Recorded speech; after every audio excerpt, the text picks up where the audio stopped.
Assalamualaikum warahmatullahi wabarakatuh. Hai para pencinta catur dan para caturmania, selamat datang kembali di Legenda Catur Dunia.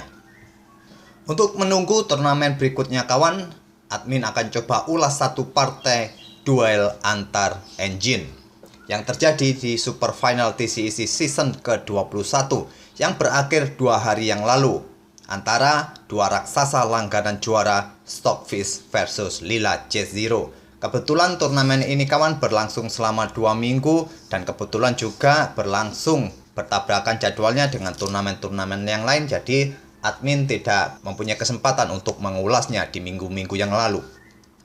Dalam babak super final ini ada 100 game yang dimainkan dan skor akhirnya 54 bagi Stockfish dan 46 bagi Lila J0 dengan rincian 19 kali menang dan 7 kali kalah dan sisanya 74 kali remis. Itu artinya kawan, Stockfish kembali menjadi juara dan menjadi juara 4 kali berturut-turut di 4 season terakhir ini. Di 100 game ini kawan, kedua engine bertarung dalam game atau jenis pembukaan yang sudah ditentukan sebelumnya. Jadi engine di langkah awal tidak bisa seenaknya memilih pembukaan. Dan yang menarik kawan, hampir seluruh kemenangan yang ada didapat oleh buah putih, baik Stockfish ataupun Lila J0. Hanya ada satu game di mana hitam bisa memenangkan permainan, yaitu Stockfish pada game ke-85. Yang artinya kawan, putih selalu unggul dalam permainan catur mulai langkah pertama karena mempunyai inisiatif dan tempo permainan. Sebelum kita mulai membahas game dari salah satu partai ini kawan, berikut inilah urutan juara dari awal kompetisi di season pertama sampai season terakhir season 21 ini.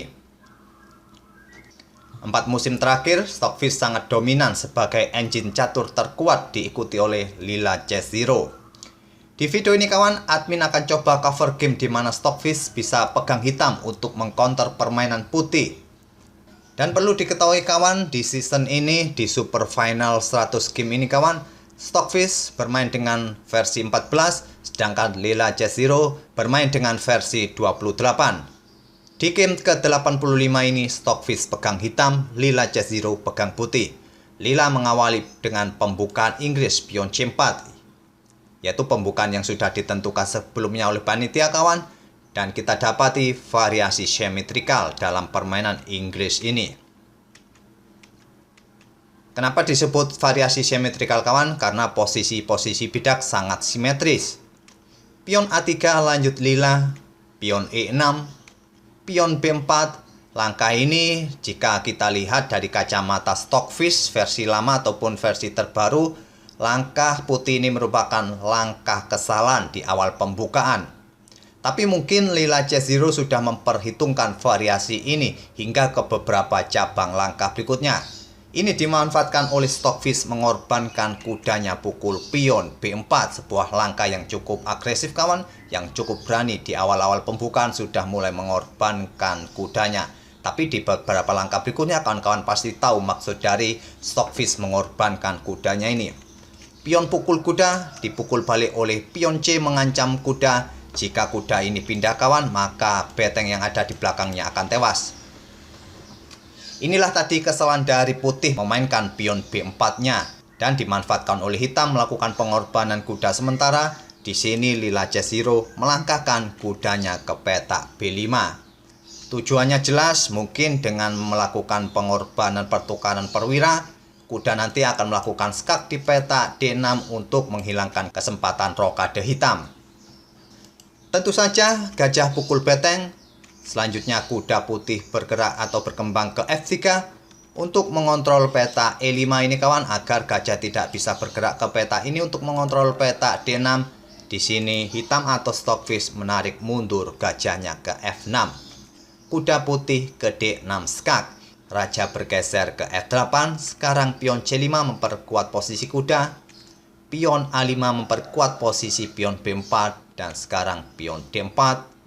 Gajah hitam mundur ke E7, persiapan untuk mengeliminasi kuda putih ini kawan. Di sini Lila J0 memutuskan untuk rokade pendek di langkah ke-13-nya.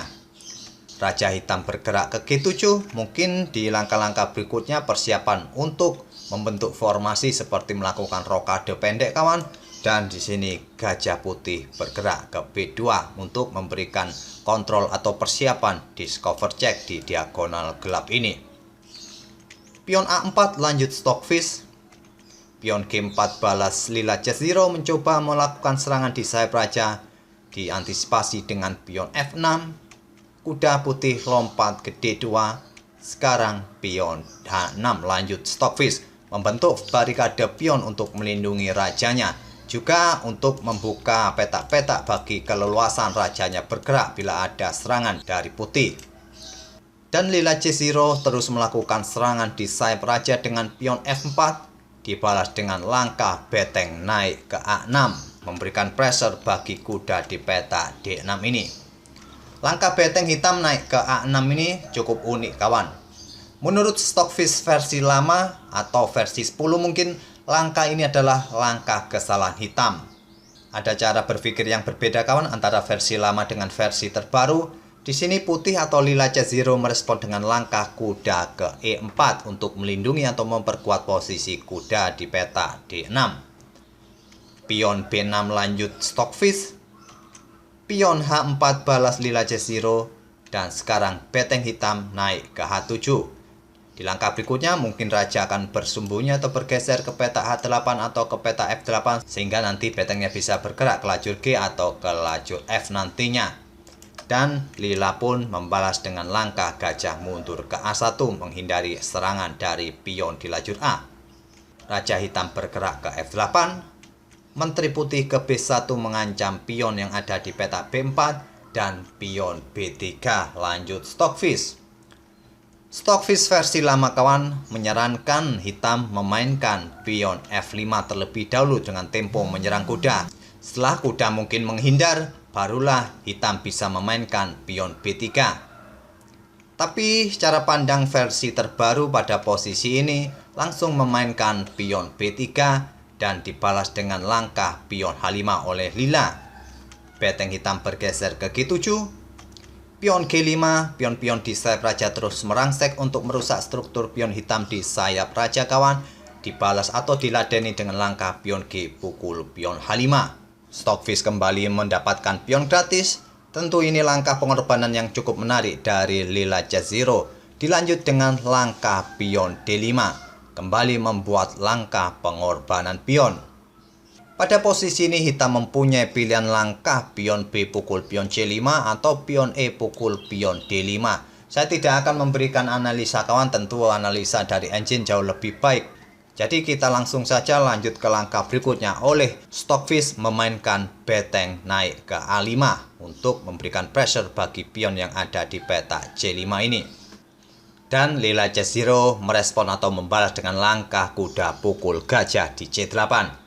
Dipukul balik oleh menteri hitam. Sekarang pion D6 mengancam gajah. Gajah mundur ke D8 dan sekarang pion G pukul pion F6 mengancam beteng. Beteng bergeser ke F7. Sekarang raja putih bergerak ke H1.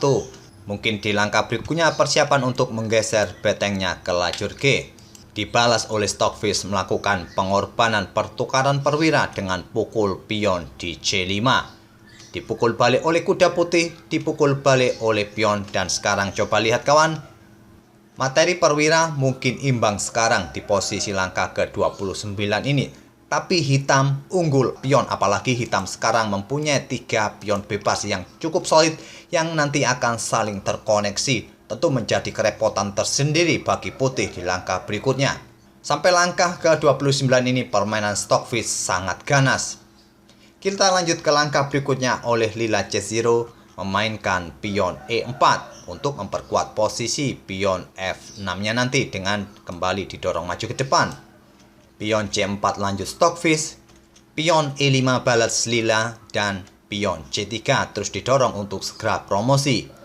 Dihadang oleh menteri di C1 dan pion C2.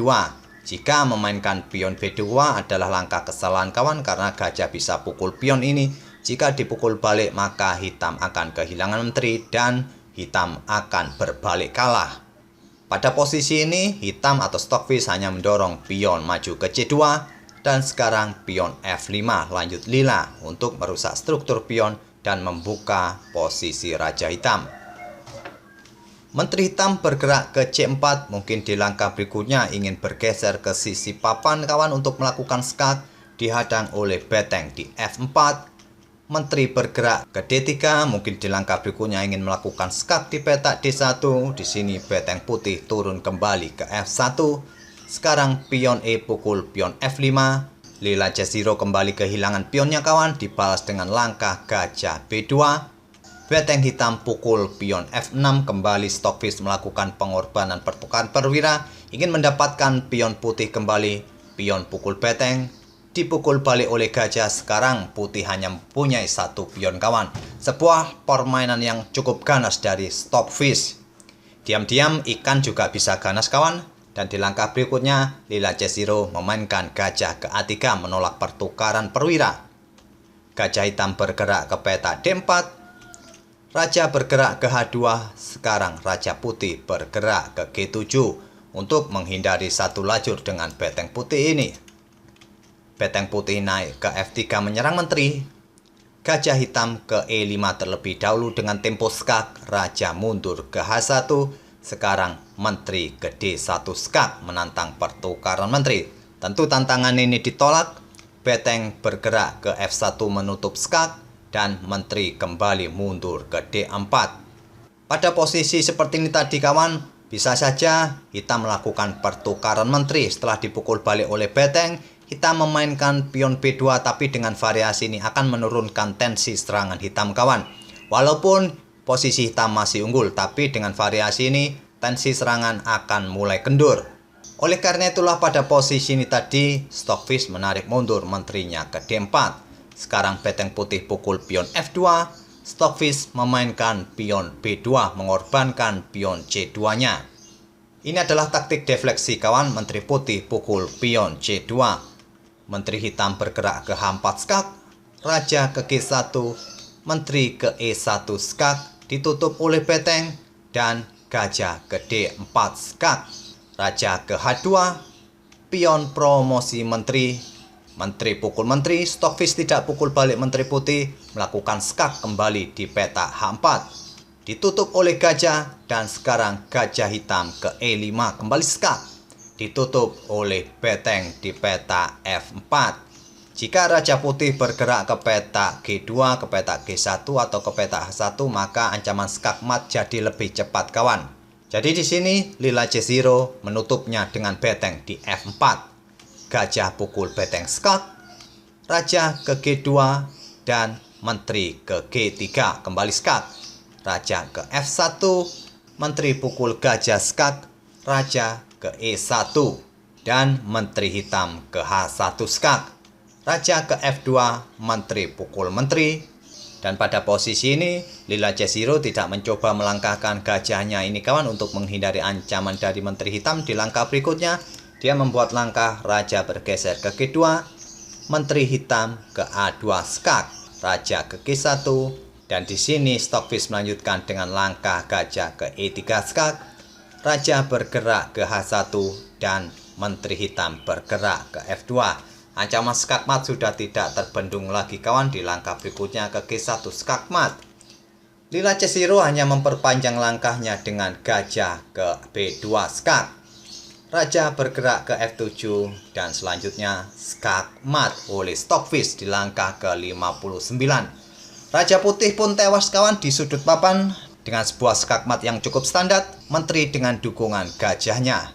Itulah kawan permainan Stockfish saat pegang hitam saat mengalahkan Lila C0.